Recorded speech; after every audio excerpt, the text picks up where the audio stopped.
So for me, man, when I started government contracting, I was at the lowest point in my life. I was borderline suicidal. And I don't say that lightly at all.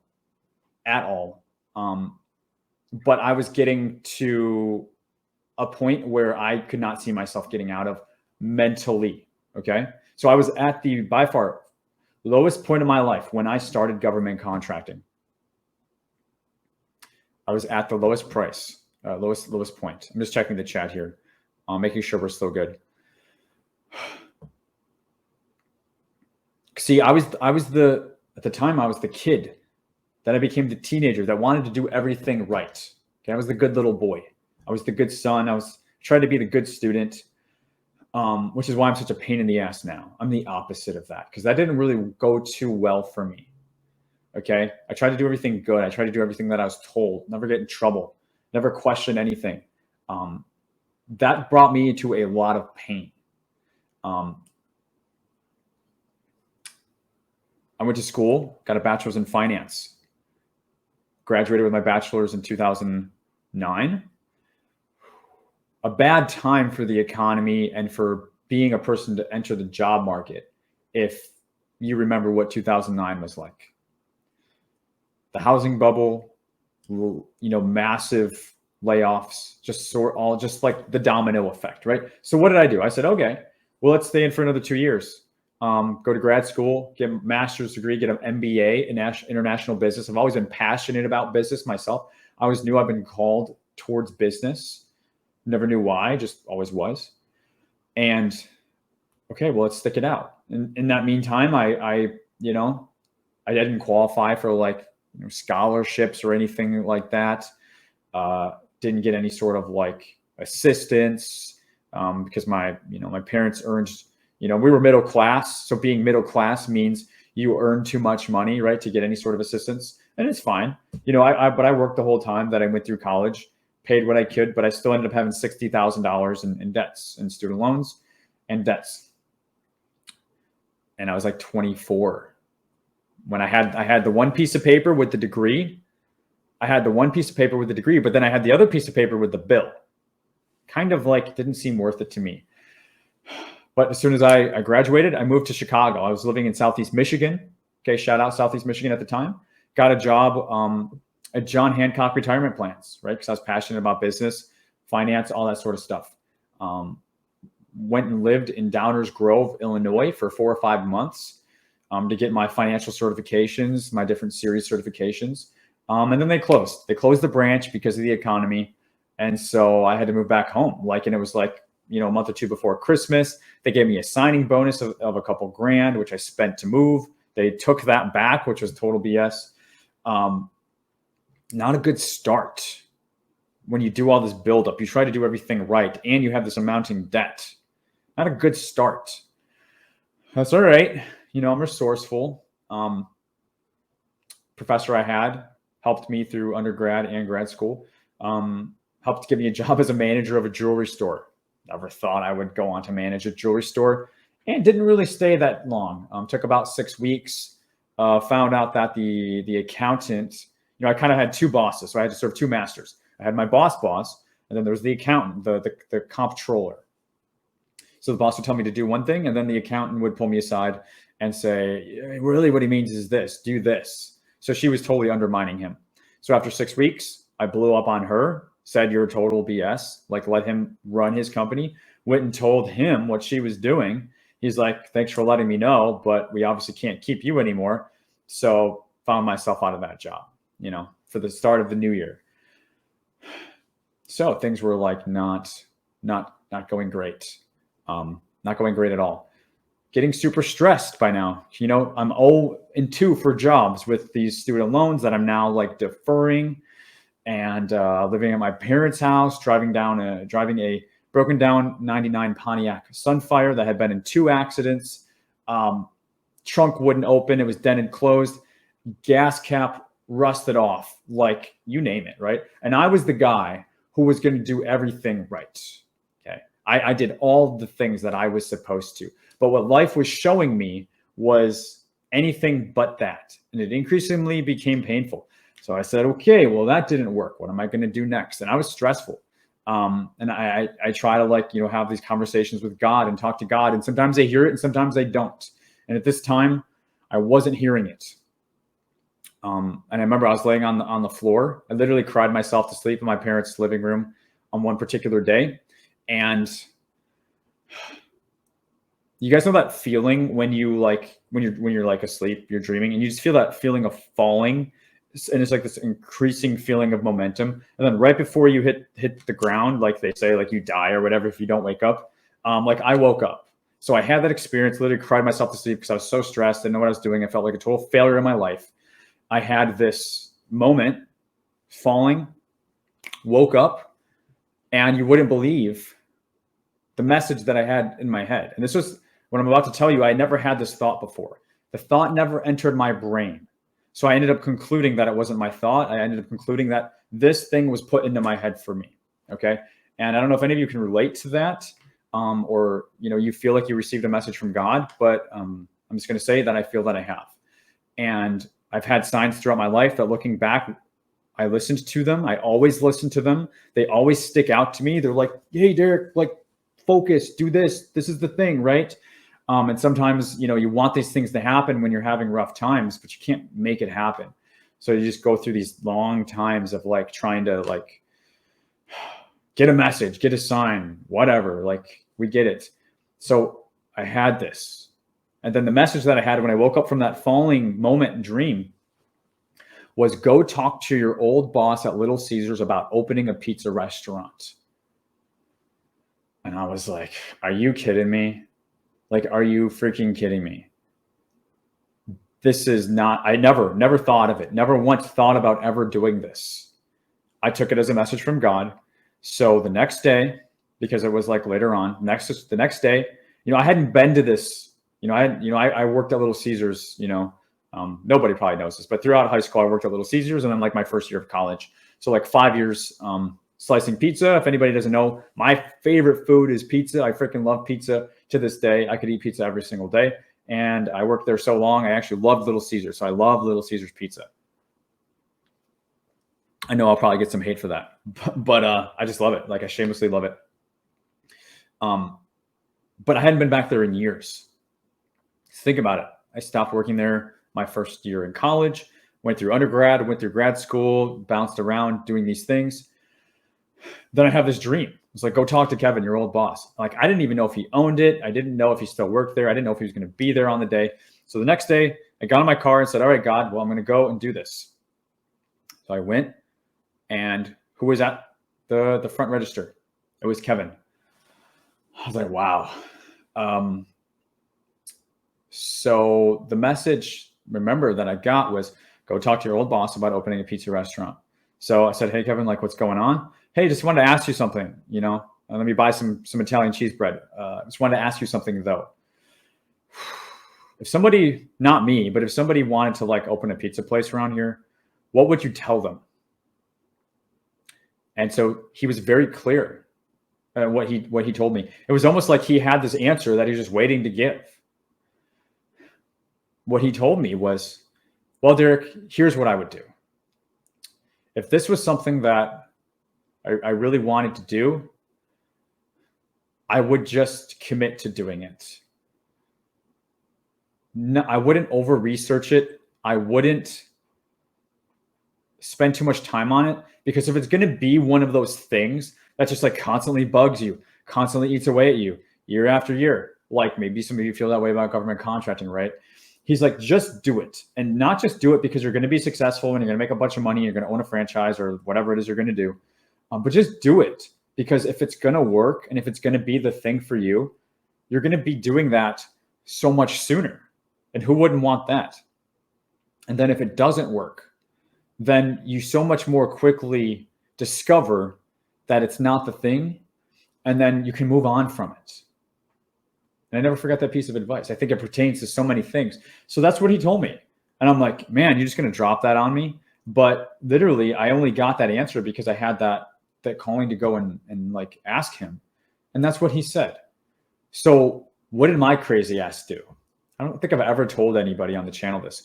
What did I do? Well, I'm going to give you a clue. At the time, my mom was a real estate agent. What do you think I did? I said, Mom, just for curiosity's sake, could you look and just see if there was any pizza places for sale around where we live? She's like, what? Like, what kind of question is that? She'd go on the MLS, and she didn't find anything initially. And then she ended up finding one place. And she's like, oh my God, Derek, look at this. Read the description. Turnkey pizza restaurant, 12 minutes from our house. Turnkey meaning pots and pans, machines, dough machine, sheet out machine, everything. Okay, walk-in refrigerator, everything. Turnkey, ready to go, $1,000 a month. $1,000 a month. I was like, that's insane. So I kept kind of like, with what Kevin said and with what my mom found, like I couldn't deny these things. And I kept looking back, like, am I seriously like walking this path right now? Because the path just seems so like clear. And so we set up a meeting. We met with the landlord and his wife, a very old couple. They were really wanting to sell the business, but I wasn't ready to make that commitment. But I was able to rent it for $1,000 a month, rent everything, the building, the pots and pans and everything. And went and checked out the place. Like, it was good enough. And within like a couple of days, like I signed a lease, I signed an agreement. And then within about like 2 months or less, we had our grand opening. We ended up closing on a Friday night at 7 because I massively like underestimated my inventory needs, like cheese and pepperoni and just everything. We just sold out. And like I did that. And that was all that I had. It was just walking in faith. I did it for a year. I lost all of my money. I put 10K, ended up putting 10K in the business to like float paying employees and stuff like that. But looking back, it was the right thing to do. I don't know why I was meant to do that. I haven't figured that out yet, but I know I was meant to do it and I did it. And even though I lost my entire life savings doing it, I guess the one thing that I said when I decided to close the business because we just weren't making money was I paid $10,000 for a $100,000 education. I learned so much from that. It became something that was like a massive investment that I made in myself. And it was something that I did at a time that I was able to like bounce back. I was able to recover from. Like I'm doing fine now, but it was just like one step in my journey. And you see how full of faith that step was in. If I didn't do that, I don't know what I would have been doing. And maybe I just would have ended up like finding some job that I hated. But that step ended up becoming another step, right? So after that didn't work out. And I was very upset. I didn't have the hindsight at the time. I was very upset at that time. I lost all of the money and student loans are still growing. Debts are being deferred. Not good. So I wasn't better after that. I was much, much worse after that. And so I'm back on the job market looking for a job. I was an amazing interviewer, guys. I was an amazing interviewer.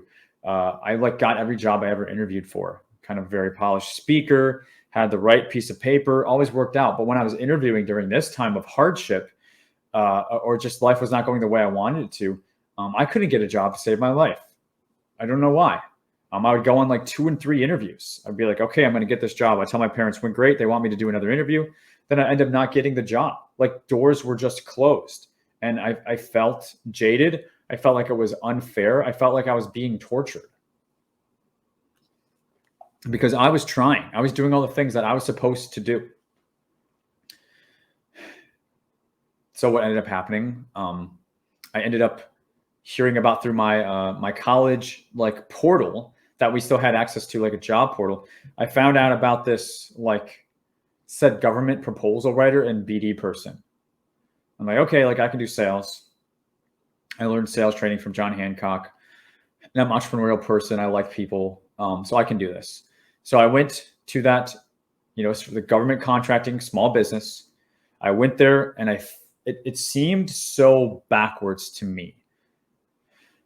Like, yeah, like we go after contracts, but we go after a bunch of different types of contracts, and it's kind of up to you to like figure out what you want to go after. And yeah, we don't really have a great training process. And by the way, I don't even know what government contracting is. And they just really didn't like have their stuff together at all. So I interviewed at that place. And then I also, at the same time, I interviewed at 2 other jobs. I actually forget what the one job was, but then the other job was State Farm. State Farm, sell insurance. So I got offers from both jobs, and I turned down the government contracting job. I don't ever tell anybody the full story. So if you're still on, you're watching this live or on replay, guys, you're hearing it first here. I've never said this before on the channel. I turned down the government contracting job. I turned it down, and I wrote them an email, like a page, telling them how backwards they were. Like I totally burnt that bridge to a crisp. Burnt it, because I'm like, I don't need this. And I would never like do that because it seems so whack. And then I went and accepted the job at State Farm. So then I spent a month or so to get, certified to sell life and health insurance, to sell property and casualty insurance, 2 different licenses in the state of Michigan. And, I should have been making like 40, 50K, like on an annual basis. But what ended up happening was I got licensed. I spent the money. They didn't even like sponsor me.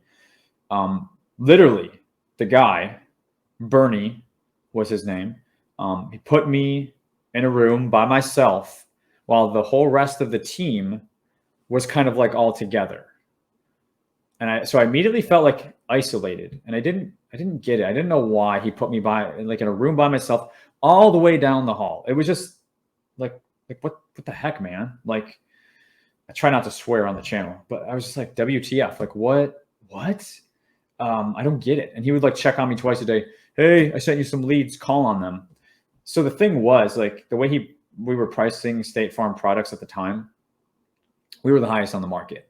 So I just wasn't like getting any sales. So I was literally getting paid like a base of like $6 an hour, wasn't selling anything. And I just knew, because the cherry on top was the way that I felt I was being isolated and kind of treated. I knew, I'm like, I'm not going to be able to stay here. And I'm telling my parents, and they're like, Derek, what are you going to do? Like, you have to you have to figure something out. I'm like, I know.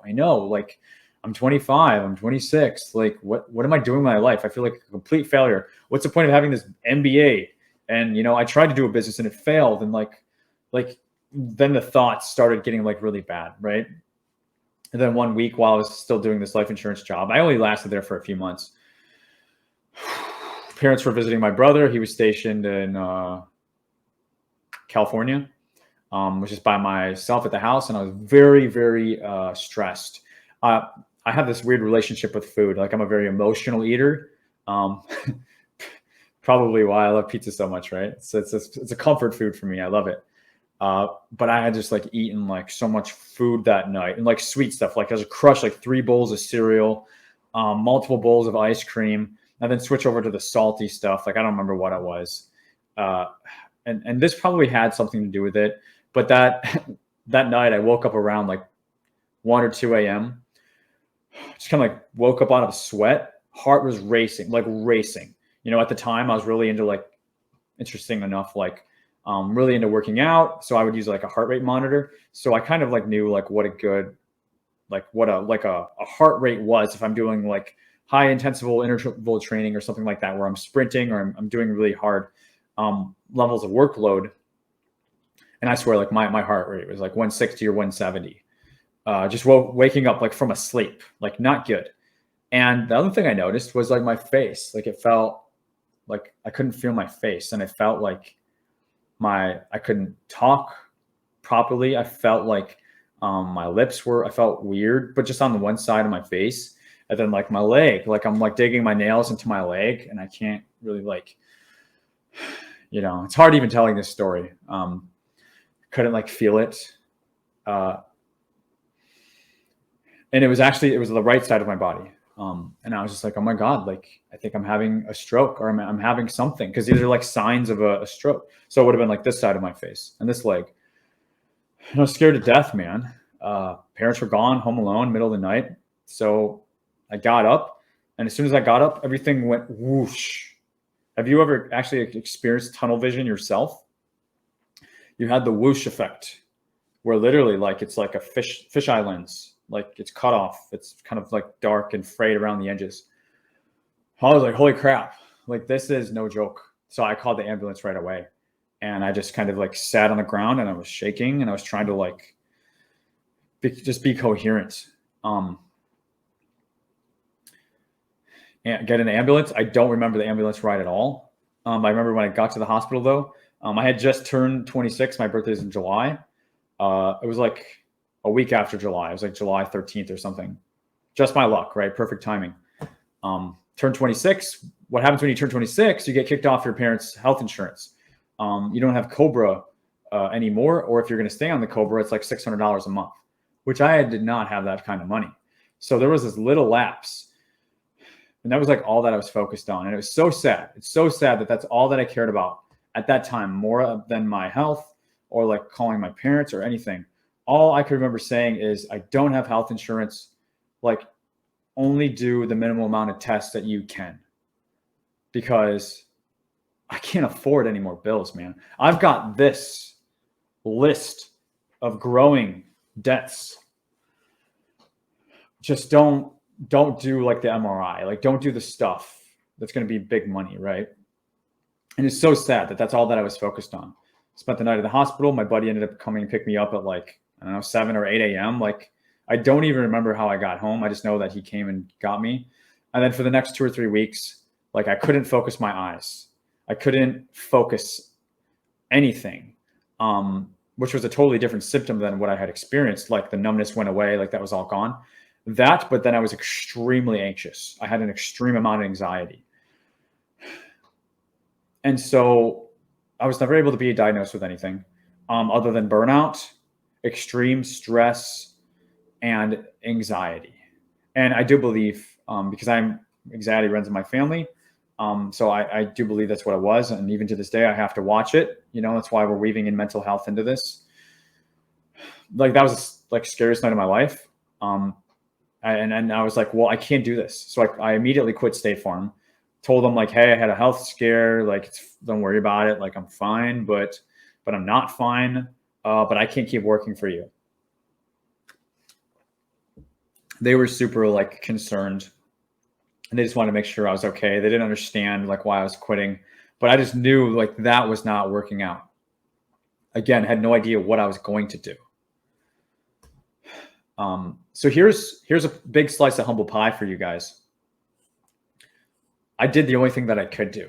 Remember when I said I wrote that page-long letter to that government contracting job telling them how whack and backwards they were? Guess now what I had to do.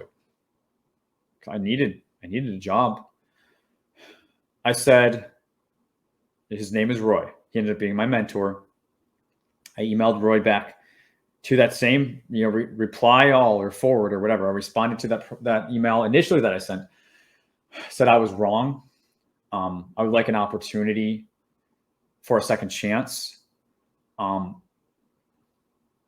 Did the State Farm thing because he had asked me. He's like, okay, I know you got multiple offers. Where did you go? He told me you're going to State Farm. It's a mistake. He's like, I'm telling you right now, it's a mistake. He told me that before I left, but I did it anyways. Okay. Which shows me like, I feel like certain things in life, you're going to end up doing whether you want to do it or not. Like you're going to end up going that path because, life has that path for you. God has that life path for you or whatever it is. You're going to end up doing it whatever you want to or not. The only thing you have control over is how hard you're going to make it on yourself. So I made it super hard on myself by kind of like, it seemed like the right opportunity at the time. Like this seemed backwards. It didn't glare out to me that I should have done the government contracting gig. It didn't. I was so convicted in not doing it. I wrote a whole thing and sent it to them, burned the bridge. So I had to take the slice of humble pie and say, you were right. You were right about State Farm. You were right that I shouldn't have been there. I would like that second opportunity. And I expected like all caps, like F you, buddy, like ha ha ha ha ha, but Roy was not that kind of guy. Roy said, the type of person to come back here, basically crawling on your hands and knees, eating that blank sandwich is what it felt like. The person who can do that has a certain level of character to them that I'm willing to give a second chance to. So he gave me that. He gave me the chance, and that's how I got into government contracting. That is the real story. It's the path. This path was not straight. It was the furthest thing from straight. Okay. And guess what happened? I got the job. Okay. So at least I'm like, all right. I'm super skeptical. First week, boss tried to fire me. Boss fired me first week. Mentally, I'm like, here we go again, Derek. We're still on the damn roller coaster. We're not getting off yet. Roy stepped in and said, no, I'm not going to let you fire him. He was a recruiter. He was from the Army. He was a hardcore dude, man. He was hardcore, and he fought for what he believed in. He said, you're not going to fire this guy. I've seen the character this guy has. You haven't seen it because you haven't even worked with him. And by the way, why did my boss try to fire me? Anybody knows Oasis? The very first Oasis, GSA, or it wasn't GSA. It was just more of like a Maytalk. Like it was a huge vehicle that everybody was trying to get on. Think of like set-asides where like you can get in a reduced pool. Okay, Oasis, and then now there's multiple versions of Oasis now. But so she put me on this huge government contract. Never did government contracting in my life. The reason that I was able to get the job, besides the story I told you, was I did some, I worked for a nonprofit while I was like going through college. And I did some proposal writing for the nonprofit. So they saw that also. But there was nothing to do with like writing proposals for government contracts, right? So after a week of me not being able to figure this stuff out, granted with zero training, she wanted to fire me. Very cutthroat Indian woman, very smart lady. I have a lot of respect for her. And she did do a lot for me. But that first week, she fired me. And he stepped in and he blocked it. He was my shield. He said, no, I'm going to take him. We're going to move him down to the other side of the building. He's going to sit with me. And I'm going to teach him recruiting. I'm going to teach him business development. I'm going to teach him people because, okay, this proposal writing thing, didn't work out after a week. That was the first thing I did in government contracting. And again, it was only because he stepped up again, not once, but twice. Okay, like if this man wasn't in my life, like I wouldn't be talking to you here today. You wouldn't be listening to this. Okay. So I do believe people come into our lives. They say it's like the train ride. Some people get on, they stay for a while. Some people get on and they get off right away. Some people get on, they get off, and then they get back on, and then they get back off, and they just come into our lives at different times, right? I don't know if you've heard that analogy, but I love it. So Roy got on my train with me. And he was on my train with me for about 5 years, which is the amount of time that I worked for that company. And as you know, the road salt story and winning 32 contracts worth over $15 million and, becoming VP of sales, like the least likely to succeed, right? Training other people, training a sales team and flying around the country, going to conferences, PMing the contracts in construction, manufacturing, IT, like everything. Like we bought an airport, we bought a manufacturing division for cable harnesses. Like I seen so much in such a short period of time, and I've seen so much growth. Like what I know is possible is insane, because I saw like a $10 million company grow into, a $50+ million company. And multiple companies, because we were actually multiple companies and we were a parent company, and that's a whole nother story too. So on paper, it was different, but just as he came on my train, right? And I if you know the road salt story, I was able to do that. The opportunity was not given to me. My boss hung up the phone with the contracting officer, said no.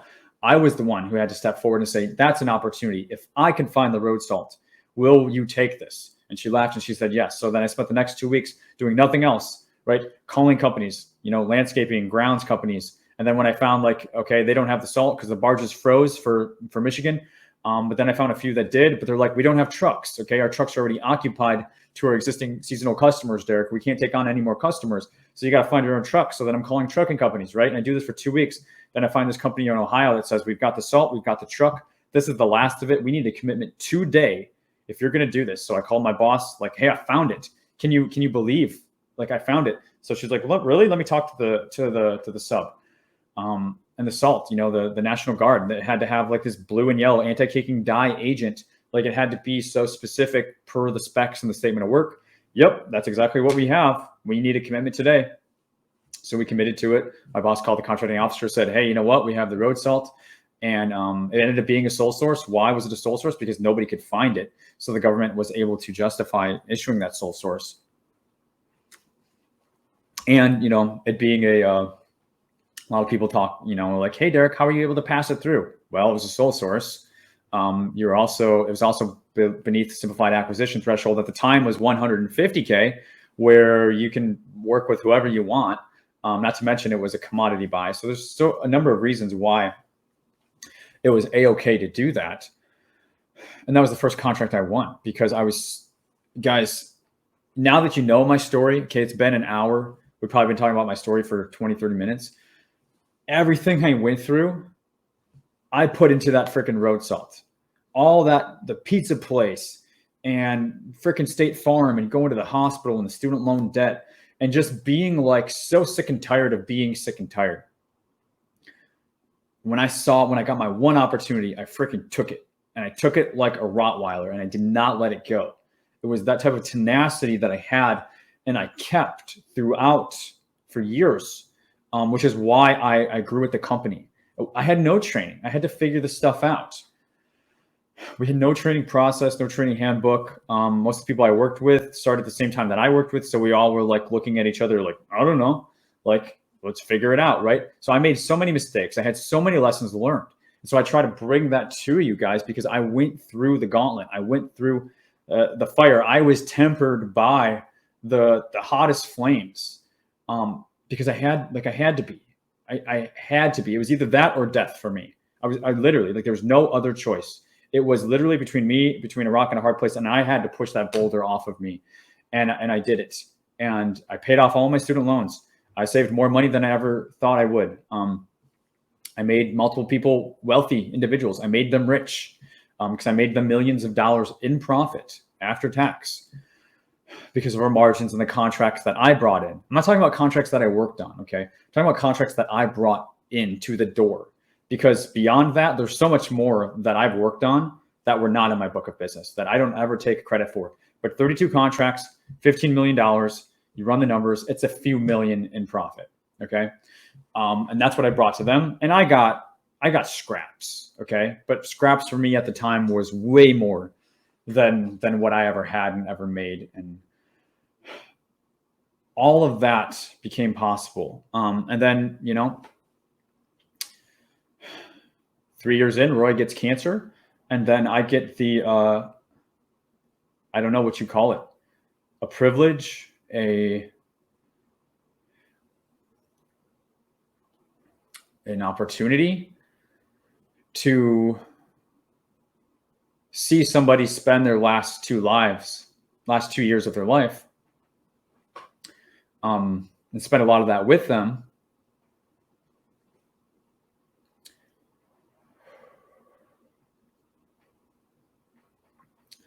It's just because, like, what he did for me, I guess. This is ridiculous. So after I went to his funeral,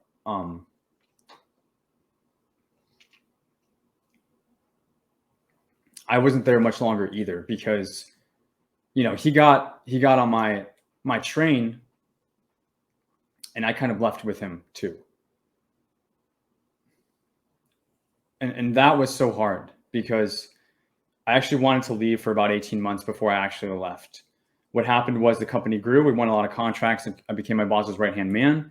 The last year, we hired a lot of people. My boss hired a retired lieutenant colonel with the Army, and he wanted to be my boss's right-hand man. So these army guys or these military guys, like when you get to a certain level, it's all politics. Like it's all politics. And I think most things, when you get to certain levels, it's all politics. I was just some kid that was super raw and just super real and super determined to have a better life. And I used government contracting to do that. And I did that. But not everybody liked that. And so he set me up for so many times to fail. And I'm super keen. I'm super skeptical person. I don't warm up to people quickly. I'm not, I'm more of an introvert than an extrovert. I just have these qualities. I knew from the second I saw him that he was a snake. He was a cold-hearted snake. And I tried to warn everybody. I tried to tell everybody, but nobody saw it because the only person he was coming after was me. So for a year, I tried to we had somebody in HR. I told them what he was doing. For example, he would send me on site visits. Why was he telling me what to do to begin with after I had been there for more than 4 years and I was writing my own ticket? My boss gave him the power over me. Why? Because he was a retired lieutenant colonel. Who gives a shit? You know what I mean? Like I had more than earned my place there, more than everybody, quite honestly. But she gave him power over me. And so he would send me, for example, on site visits, and I was supposed to meet his quote unquote people there. And then he would give me the wrong address, or he would tell his people to go at a different time. And then I would miss it.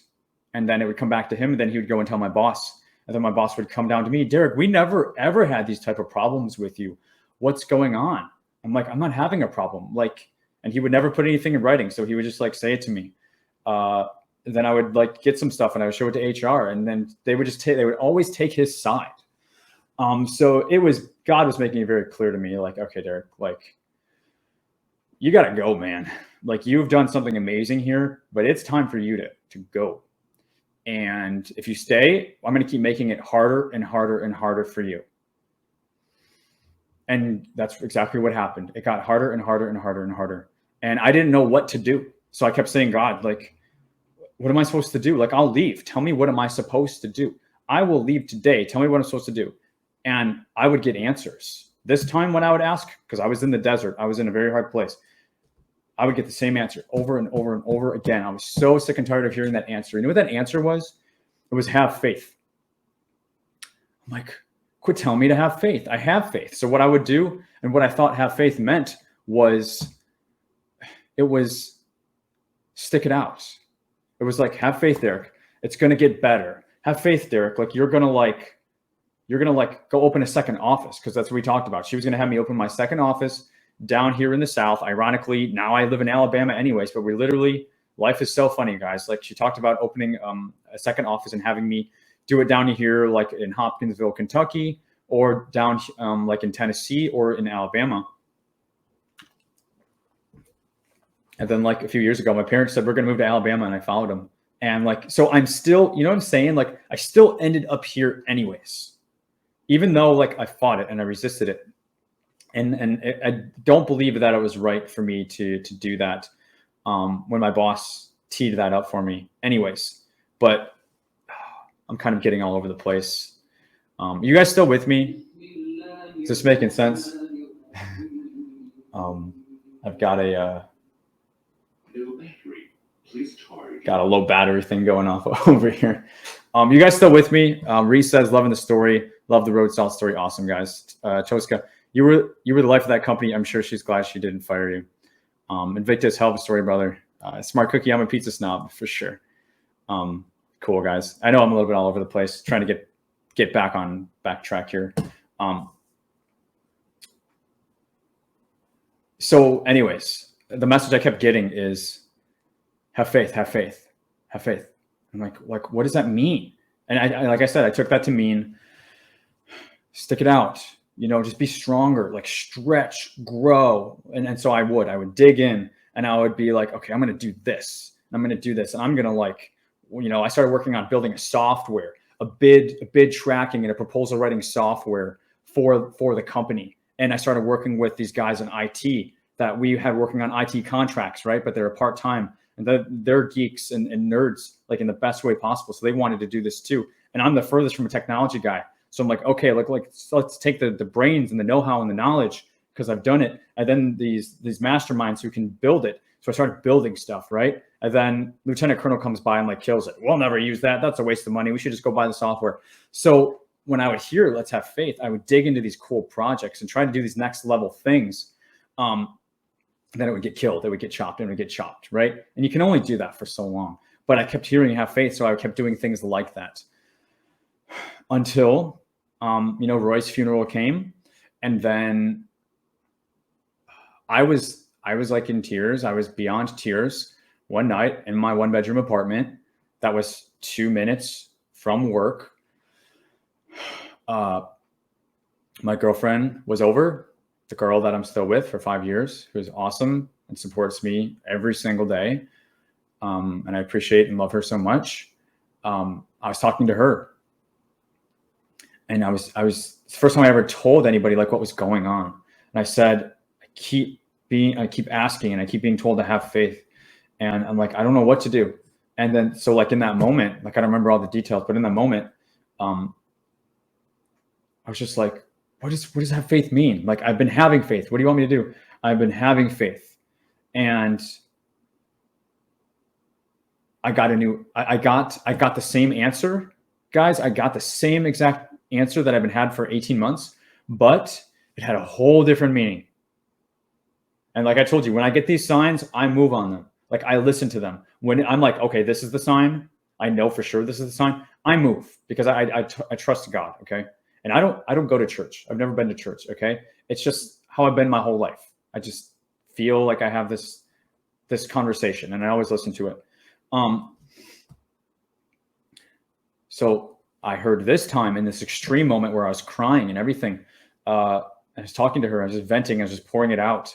And it was like the first time I let it out to somebody, because I didn't know what I was going to do. Like, I was being tortured. The pain was so intense. I'm not going to get into all the things that were wrong about the company that I worked for, but nobody should have to work there. And if it's any indication that we lost 1 employee per week, and we were about a 20 to 30 employee organization at any given time, that is amazingly high turnover, and it should speak for itself at how bad it was as like a employment place to work. The meaning that I got in this extreme moment, have faith, Derek, hit me on the top of the head. It was like, no, Derek, don't have faith sticking it out. You're torturing yourself. You have to have faith, and instead do the hardest and scariest thing that you know that you need to do. Like, it wasn't much for me to bring home like 5 to 10K a month, with bonus checks and commission checks and salary. Okay. That wasn't much. And then I would get an annual bonus. That was awesome. I was making really good money. And I was like, at this time I was 30. So for a 30-year-old and who didn't know anything else, right? Because nothing else had worked for me. And I had been here for 5 years. I just passed my 5-year anniversary. It's all that I knew. So have faith, Derek. You have to do the hardest, scariest thing that you can think of to do. You are super unhappy. The pain I'm putting on you is so intense in a way that it was a different type of intensity when I didn't have a job. And I went through my earlier story with going from job to job and nothing worked out. And I was in the hospital and all that stuff, right? The intensity of this pain, it was so much more painful. And so the message was, you have to do the hardest and scariest thing that you have to do, which is leave this job. And you have to break these golden handcuffs. Because I've always been a financial person. I always save every dime. So you have to leave. You have to break the golden handcuffs. You got to leave the money. And have no idea what you're going to do. I'm not telling anybody to do this. And I wouldn't have done it. I would not have done this if I did not get the wallop on my head, which I believe was a message from God, who gave the new meaning, because he's like, okay, he actually has shown faith. Okay, he stuck it out 18 months of excruciating pain. I need to give this guy a clue. Like I said, I'm a slow learner. It takes me a while. I don't know why I make things so hard on myself. And I got that, just like I got the pizza thing put into my head. Boom. It was like, boom. You got to leave, say goodbye to the money. Things are going to get rough. And you have to, like, and like, you don't have a plan of what you're going to do. That's your task, Derek. Go walk away from the 6 figures. And the job is 2 minutes away from your house, you know, and a city that you're living in that's totally foreign to you because you grew up in the country and you're a country boy that grew up on 10 acres where your nearest neighbor was, you know, half a mile away, you know, and when you get snowed in, you know, it takes 2 days to get dug out because you're the last road that the county comes in and plows out. Okay. That's what I come from. Not in this city place that's totally foreign to me. And what did I say I do? When I hear these messages, I listen to them. But guys, I was so terrified. I was like, God, why? Why are you gonna put that on my heart? Why are you going to give me this? Make it easier. And it was just like, this is what you have to do. So I did it, and I'm not preaching to you guys. It's my story and it's my journey, and I cannot deny it. And I think by telling my story, hopefully, if any of you guys are going through any of these points, and we never stop. Like I'm going through another one right now. But if it helps you guys, that's why I'm sharing it. I'm just trying to keep it really, really real with you, and I'm not trying to preach to you at all. I'm just sharing my life experience, and that's the one thing that I do feel like I have the right to share. So I did it. I quit. My boss, you know, I had many opportunities to fail this test. I believe it was a massive test. I was put up to see if I was going to pass or fail this test. Am I going to stay small? Am I going to hold back, play it safe? My boss offered me a lot more money.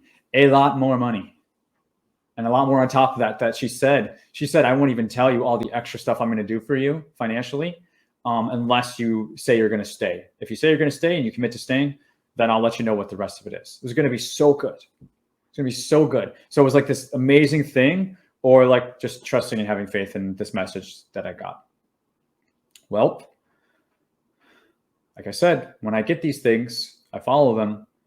And I said, she's like, take 2 weeks to think about it. Okay. We're going to pay you. We're not going to stop your pay. Go on a vacation, take 2 weeks, do whatever you got to do. Then just come back and give me your answer. We don't want you to like make anything you're going to regret or whatever. So they paid me for another 2 weeks. I had some heart to heart conversations. I tried to figure it out. I came back and I said, I'm gone. I'm done. They said, okay. They didn't say much. They wouldn't let me go back to my computer. I had pretty much already cleared out my desk. And that was it. I was done. Like it was all over with. And then I just had me in my apartment, and I had no clue. And I didn't feel some sort of big relief. I didn't feel some big weight lifted off my shoulders, like some big burden. I just felt like I was like, okay, like, what are we going to do now? Because you think when you do these extreme things, it's going to feel like a certain thing. Or when I attain this, it's going to be so awesome. So awesome or whatever. I didn't have any real good feelings. I just kind of felt a little numb. So me and my girlfriend, we had a trip to the Bahamas planned. We did that. That was like within like a week or two of being off. I came back and I was like, okay, I need to figure something out. The one thing that was on my mind wasn't a message or anything, but what was just on my mind, like tactfully thinking, logically, I'm like, well, okay, I know I'm good at this government contracting thing. I don't know anybody who does it. I don't even know if anybody's like, I mean, even scratch that. I wasn't even there yet. I was just like, I know a lot of government contracting stuff. And because I'm out of the loop, I'm afraid I'm going to forget it. So I want to write it all down. So that's what I did. Like I wrote it all down, and like I just wrote. I wrote for days, like 12-hour days. I just wrote and wrote and wrote and wrote. And I wrote down everything. And I stepped back and I had written a freaking book. Didn't set out to write a book. I wrote my book, Winning Government Contracts, How I Won 32 Government Contracts by my 30th birthday, worth over $15 million. Actually, You guys have been super awesome. Do you want that book? Like literally the book that I wrote at this time in my life. I can give it to you right now. I can give you the link for a free download. Wasn't planning to do this, but it doesn't even matter. Here's the link. Somebody wants to test that link, make sure that it works for you. Just let me know in the chat, thumbs up. But I'm looking at it on my end, and it looks like you may have to like create like a. I don't know if you have to create like a username or like a login for Teachable. You may not have to, but it should be fine. Like, let me know. Let me know. So I poured all that down, and like that's how the book was like created, and so that's why I just linked up. Like that's the actual book. And I'm just doing that like in case like my story inspires you or whatever. Or if you listened today or you're listening on replay, you can like put the book to the story, right? It's all in there. So I wrote the book, and then I started making like a couple videos on YouTube, and I was just like talking. Like, and if you go back, like if you watch the road salt story, it's just like me and like one of my girlfriend's son's bedroom, and like there's this weird table in the back, and I have like this lavalier mic because I thought it would be cool. So I had like the cord. You can see the cord running outside. I didn't even have like a legit mic. And what happened was like people started watching my YouTube videos, and that kind of brings us up to present day, except now we're 4 years in doing this. And I've been called to lead. I've been called to help. I realized that my learning deficit or whatever it is, me being an extremely slow learner and things overwhelm me and complicate me quite a bit. And then I realized, hey, this government contracting, like it was super overwhelming and complicated for me too, but it's so simple to me. Like I can make such sense of it. And I think I'm able to explain it in a way that makes sense. So then I started creating like videos from that standpoint, like just trying to like break things down and make them simple. And that's how GovKidMethod was born. Built the website, built the channel, and then just try to create more opportunities for people to, find success for it. Checking. Yeah, I think you guys you might have to log in for the link. I don't have a login that I can give you. Like you'll have to create one. Somebody else is saying it works. So yeah, I think you just have to like be logged in. Hopefully that's the case. And so that brings to present day. So we've talked about a whole lot today. I've went into things that I wasn't planning on, but I hope that my story reflects some of your story. And the question I started out answering or asking during this live stream is, what brings you to government contracting? You see what brought me to government contracting. And it wasn't government contracting. It was what I wanted it to mean for me. And now for the last 4 years, I've been privileged and blessed to be able to help people in this space to win contracts and build their own government contracting businesses so that they can attain those things personally and financially, what motivates them and their goals and their lifestyle and whatever. It's been the greatest blessing in my life to be able to do this. And I hope that I'm able to continue to keep doing it. But I just think there's so much, and I'm guilty of this, tips and strategies and tactics and what to do and what not to do and shiny objects and all this stuff that we lose faith, or we don't lose faith. I don't mean to say we lose faith. We lose focus on what brought us here like in the first place. And sometimes our own stories are all we need. Like what we've been through in the past is exactly what we need to get us through what we're going through in the future. So I think that's all that I really have to say, guys. It's been awesome kind of doing this. I don't do this a whole lot on this level. Hope that you guys got something out of it. Looks like the book link is working if you log in. Yeah.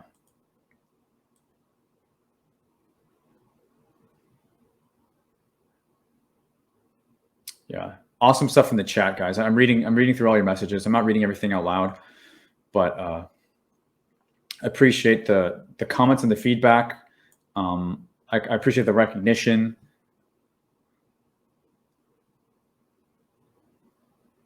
And this is not some sort of like, I'm doing this, I'm going like, this is painful. Like the story was painful for me to go through. Right.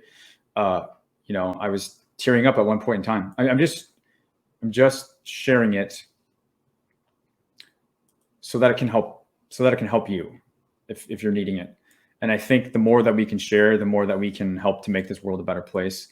And I'm no Mother Teresa. Like, I'm here to help you with government contracting. I've built a business off of helping people build business in government contracting. Like, I'm as most transparent as you're going to get. And that's why I say I'm blessed and privileged to be able to serve in that capacity. And I was able to take something that was so difficult for me to go through and use it in a way so that hopefully it's not so difficult for other people, and that you can use this as a vehicle to you know, because your story is different than mine, but we can all use this as a vehicle. Nobody has to do government contracting. All right, guys, we're going to just end it here. We've gone super long today. So thanks for hanging out. Hope this was awesome. And yeah, like, hopefully this touched some of you. Hopefully, maybe. I don't want to be naive and thinking of my story is so inspirational or anything, but maybe it helped some of you guys. All right, take care. We'll see you on the next one. Bye, guys.